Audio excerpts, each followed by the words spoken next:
प्रतियोगी विद्यार्थियों, आज मैं बहुत ही आक्रोशित हूं, बहुत ही गुस्से में हूं मैं, और बहुत ही अंदर से जो है एक मेरे हृदय में एक अजीब की सी विचारधारा चल रही है।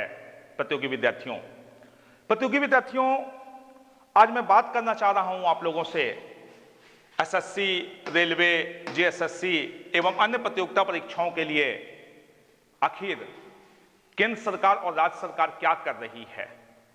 छात्रगण, हर प्रतियोगी विद्यार्थी इतनी मेहनत से, माता पिता के खून पसीने की कमाई से तैयारी करते हैं, मेहनत करते हैं, कठिन परिश्रम करते हैं, और बदले में उन्हें क्या मिलता है? एक एक प्रतियोगिता परीक्षाओं के आयोजन में 3-3, 4-4 साल लग जाते हैं। तब तक प्रतियोगी विद्यार्थियों की उम्र सीमा भी खत्म हो जाती है और बेचारा जो है अपने सपनों को साकार नहीं कर पाता है। छात्रगण, मुझे बहुत ही दुख है इस बात का, बहुत ही तकलीफ है, और अंदर से मैं बहुत ही ज्यादा संवेदनशील होकर के इस मुद्दे को आपके सामने में उठा रहा हूं।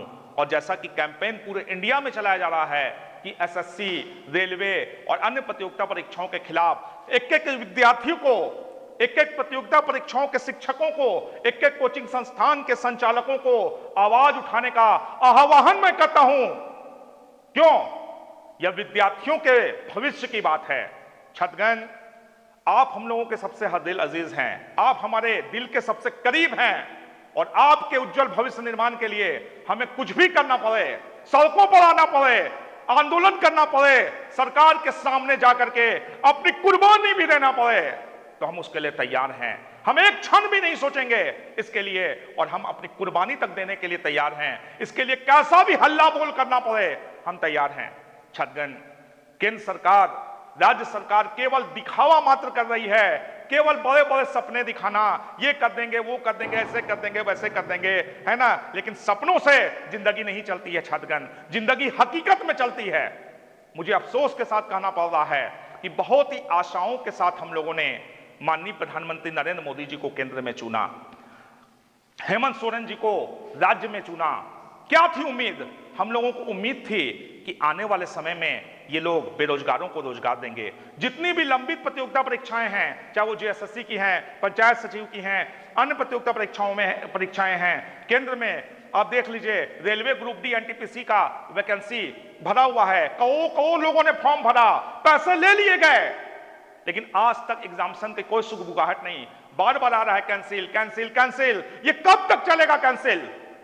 छात्रगण, ध्यान दीजिएगा।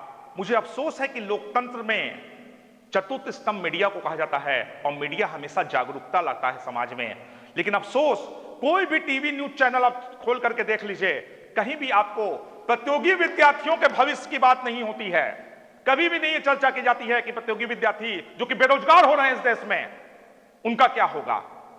जो एसएससी की तैयारी कर रहे हैं, रेलवे की तैयारी कर रहे हैं, बैंकिंग की तैयारी कर रहे हैं, जेएसएससी की तैयारी कर रहे हैं, अन्य प्रतियोगिता परीक्षाओं की तैयारी कर रहे हैं, उनका भविष्य कहां जाएगा? उनकी उम्र सीमा निकल जाएगी, उनकी एनर्जी खत्म हो जाएगी, वे बेरोजगार ही रह जाएंगे, तो आखिर वो क्या करेंगे? याद रखिए, बेरोजगार व्यक्ति ही गलत रास्ते की ओर भटक जाता है, और वही हथियार का दामन उठा लेता है।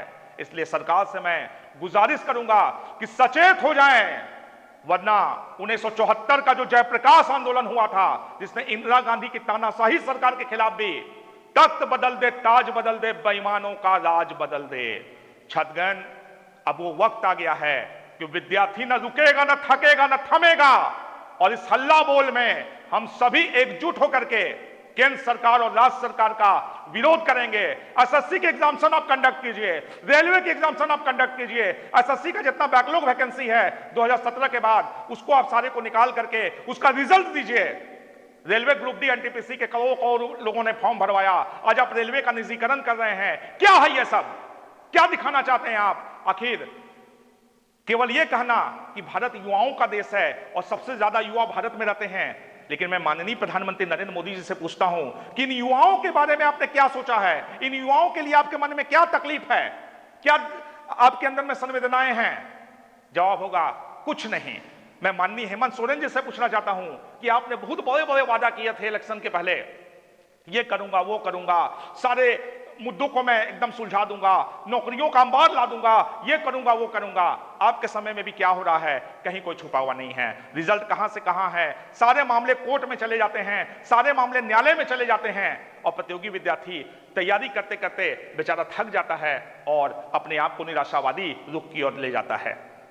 मैं मीडिया के बंधुओं से भी अनुरोध करूंगा कि आप प्रतियोगी विद्यार्थियों की समस्याओं को, उनके अंदर चल रहे उहापोह की स्थिति को, उनके अंदर में चल रहे निराशाजनक तथ्यों को उजागर करें और अपने ड्यूटी को ईमानदारी पूर्वक निभाएं। छात्रगण, इस हल्ला बोल कार्यक्रम में लगातार आज से जो कैंपेन चल रहा है 1 तारीख से 11 बजे, ट्विटर पे हैशटैग तो चलेगा ही, साथ ही साथ हम लोग फेसबुक, व्हाट्सएप, इंस्टाग्राम, यूट्यूब सब जगह क्रांति और जलजला ला देंगे, क्योंकि प्रतियोगी विद्यार्थियों के आन बान और शान के साथ जो भी खेलेगा उसे हम किसी भी हाल में नहीं छोड़ने जा रहे हैं। छात्रगण, युवा जब जागृत हो जाता है तो फिर सरकार तो क्या, वो तख्ते ताऊस को भी बदल सकता है। इसलिए इस मामले में सभी युवाओं को एकजुट होकर के हमें विरोध करना है और दिखला देना है कि युवा शक्ति किस तरह की शक्ति होती है। छात्रगण, कोविड में प्रत्येक युवा निराशावादी दौर से गुजर रहा है, मैं जानता हूं इस बात को। प्रत्येक युवा के मन में अपने भविष्य के अंधकार में होने की चिंता है, लेकिन सरकार के पास ये सब मुद्दे नहीं हैं, टीवी चैनल के पास ये सब मुद्दे नहीं हैं, है ना। मुद्दे क्या हैं, तो मुद्दे क्या क्या चल रहे हैं आप सब जानते हैं, है ना। जब टीवी चैनल खोलो बस एक ही मुद्दा नजर आएगा, बाकी सारे मुद्दे गौन हैं। क्या विद्यार्थियों के लिए कोई चैनल आवाज उठाता है? एसएससी का एग्जामिनेशन का सीबीआई जांच हुआ, क्या किसी चैनल ने आवाज उठाया? रेलवे ग्रुप डी एनटीपीसी के इतने करोड़ों फॉर्म भेजे गए, इतने तक पैसा केंद्र सरकार के पास जमा है, क्या किसी ने आवाज उठाई? रेलवे का लगातार निजीकरण किया जा रहा है, क्या किसी ने आवाज उठाया? नहीं। तो छात्रगण, मैं आप लोगों से विनम्र अनुरोध करूंगा, मैं भारतवर्ष के सभी कोचिंग संस्थान के संचालकों, सभी प्रतियोगी विद्यार्थियों, सभी शिक्षा जगत से जुड़े हुए लोगों से आह्वान करना चाहता हूं कि आप इस मुहिम में हम लोगों का साथ दें और प्रतियोगी विद्यार्थियों के भविष्य को उज्जवल बनाने में सहयोग करें, क्योंकि प्रतियोगी विद्यार्थियों का भविष्य यदि अंधकार में होगा तो फिर यह देश कहां जाएगा, क्योंकि युवाओं पर ही इस देश का भविष्य निर्भर करता है। युवाओं को आप बेरोजगार रखेंगे तो युवा किस रास्ते में भटक जाएंगे, कौन सा गलत रास्ता पकड़ लेंगे, इसे सरकार को सोचना होगा। केवल वोट की राजनीति नहीं होनी चाहिए, केवल सत्ता की राजनीति नहीं होनी चाहिए, बात युवाओं की होनी चाहिए, बात बेरोजगार युवकों की होनी चाहिए। और मुझे अफसोस है कि केंद्र सरकार और राज्य सरकार दोनों बेरोजगारी के बारे में कोई बातचीत नहीं करते हैं।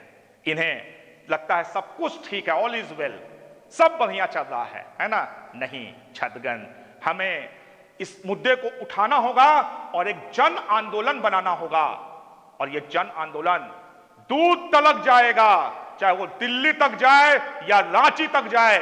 हमें नरेंद्र मोदी जी को भी सुनाना होगा और समझाना होगा और दिखा देना होगा कि युवा शक्ति कितनी मजबूत शक्ति है। मोदी जी, आपको एसएससी, रेलवे और अन्य प्रतियोगिता परीक्षाओं के एग्जामिनेशंस समय समय पर तो कंडक्ट करने ही होंगे, और इनमें जो भी विसंगतियां हैं उन्हें भी आपको दूर करना चाहिए, और बेरोजगारों को रोजगार दीजिए। इस देश में जो है बेरोजगारी अपने चरमोत्कर्ष पर है, आप उन्हें रोजगार नहीं देंगे तो विश्वास मानिए कि आने वाला भविष्य भारत का सुरक्षित नहीं रहेगा। मैं हेमंत सोरेन जी से भी अनुरोध करना चाहूंगा कि हेमंत सोरेन जी, आपने जो वादे किए थे कि मैं बेरोजगारों को रोजगार दूंगा, मैं विभिन्न प्रतियोगिता परीक्षाएं जो फंसी हुई हैं, जो अटकी हुई हैं, मैं सबों को संचालित करवाऊंगा, आप उसे भी अपने वादे को पूरा करें और हम युवाओं को, हमारे प्रतियोगी विद्यार्थियों को निराशावादी रुख की ओर अख्तियार न करें, क्योंकि युवा यदि जाग गया तो वह शेर की तरह दहाड़ेगा। और फिर याद रखिएगा आप लोग कि जिस दिन युवा जागृत हो जाता है उस दिन कुछ भी हो सकता है, उसके अंदर जो जज्बा और जुनून है वो उसे कुछ भी करवा सकती है। इसलिए आप सबों से मैं इस मुहिम में सहयोग की अपील करता हूं। बहुत बहुत धन्यवाद।